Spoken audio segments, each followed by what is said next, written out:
guys, welcome back. In today's video I'm going to be talking diet cycling or diet breaks. So if you have ever hit a weight loss plateau where you just get to a place where you're either not losing anything or you keep on losing and gaining the same couple of pounds, then this video is for you. So first of all, let me talk metabolism. To explain metabolism better, let's think of a hypothetical person. So before you start your weight loss journey, your maintenance calories are around about 2,000 calories. So you decide to go into a 500 calorie deficit to lose some weight. Now, in the beginning, that 500 calorie deficit will lose you some weight. Then all of a sudden, the weight loss just stops and plateaus. The reason for that is because our bodies, our metabolism, is an adaptation machine. It thinks that it's in some sort of starvation mode. It doesn't understand that you were doing it intentionally. So what it does is it slows our metabolism down in order to compensate for the drop in calories. So all of a sudden, instead of maintaining on 2,000 calories and losing at 1,500, at this point now, your maintenance calories is now dropped to 1,500. So what you do at that point, as all clubs recommend, you then have to drop your calories or sins or points, whatever you're doing, in order to compensate for your new maintenance calories. So then you drop your calories to 1,400 calories and you will lose a little bit of weight, and all of a sudden you plateau off again because your body has now got used to the new calories. So what you do, you have to drop it again and drop it again and drop it again until all of a sudden you may have hit your weight loss target, but you're maintaining on around about 1,000 calories. Now, I can't think of anything worse on this journey than having to drop to 1,000 calories in order to lose weight.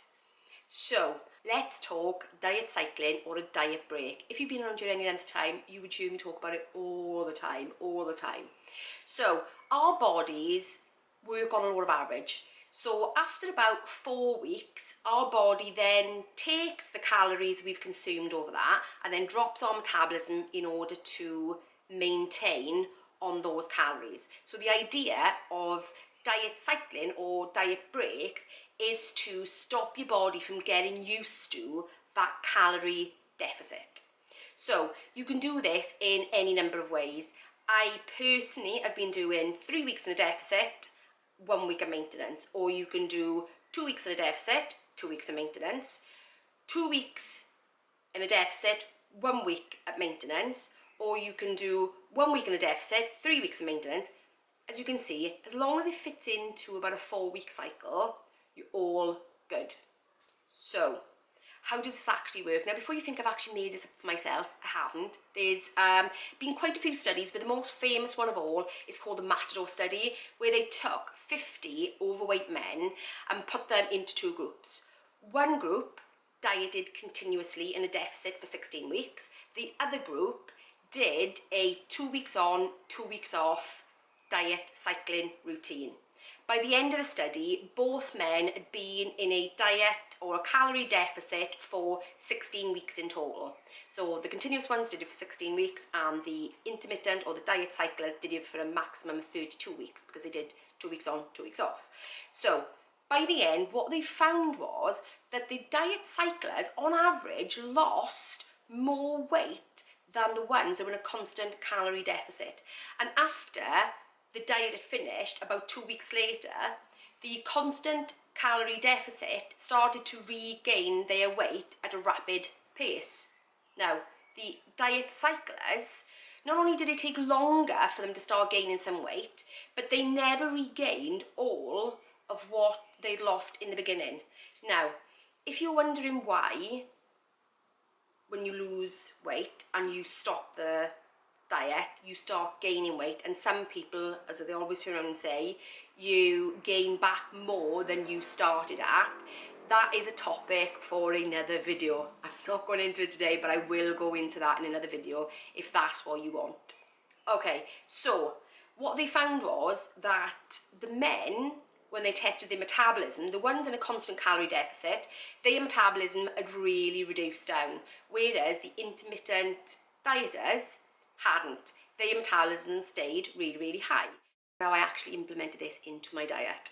Back at the beginning, when I was on a particular weight loss plan, not mentioning any names, even though I have said it before, I wasn't able to track accurately what I was eating. So the first thing I did was actually start counting my calories so I could have a really good understanding of where I was at.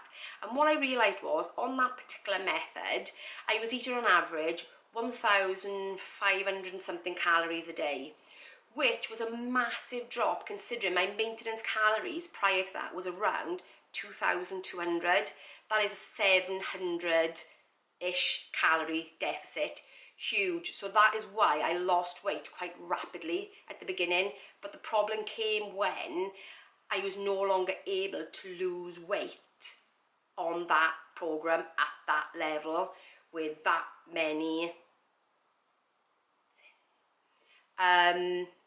so I thought, right, I've got too long to go. At that point I had another 80 pounds to lose, and I thought I can't, because if it's taking me to drop below 1,600 calories to lose weight, I'm not going to be able to maintain that for long enough to be able to lose the weight. So I thought I need to find another alternative.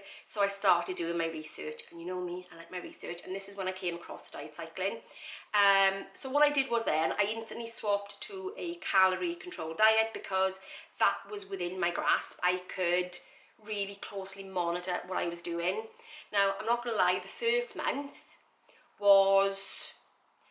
probably first 8 weeks was a bit of a challenge because I slowly had to bring my maintenance calories back up bit by bit by bit by bit, which meant that I had very little weight loss at all for those 8 weeks. But now I am so glad I did. I'm so glad I persevered and took the time, even though it meant it kind of stalled my journey slightly to actually do it, because I was able to get my maintenance calories back up to 1,900 calories a day, which was far better than maintaining on about 1,600, which is where I was at. So then what I decided to do was, first of all, I went into a 1,700 calorie a day weight loss journey, or the deficit then of about 200, 300 calories. So that kicked off my weight loss again, and I would diet, or I would be in a deficit for 3 weeks, and I would have 1 week off. Now, as you've heard me say before, that week off is not actually a week off, because I would track it all. I would track everything that I was doing to make sure that when I was hitting my maintenance, because otherwise your body is going to say, oh, it's going to average it out, and it's going to say, well, no, actually this is the deficit you're in now, we're going to drop your metabolism. And I actually needed to keep mine higher because I had such a long way to go. So that's what I did. 3 weeks of deficit, 1 week off, where I would really ramp up my calories and make sure that I was eating my maintenance. Now, did I get worried? Yes, I did. Have there been some weeks where I've still lost on my diet break week? Yes, I have. So if you've been around here, you know full well. So it does become a bit of a mental battle, but I'm working harder and harder every time. But the good news is I did take off, and they do recommend that if you've got anything more than about 50 pounds to lose, 40, 50 pounds to lose, that after about 3 or 4 months, you actually take a month off. So if you've been around here, like I said, for any length of time, you'd know that February, I took the entire month off. I didn't track, I didn't weigh anything, I didn't do any of that. So I give myself a complete break. So come March, I restarted my journey back into the cycling. 3 weeks on, 1 week off.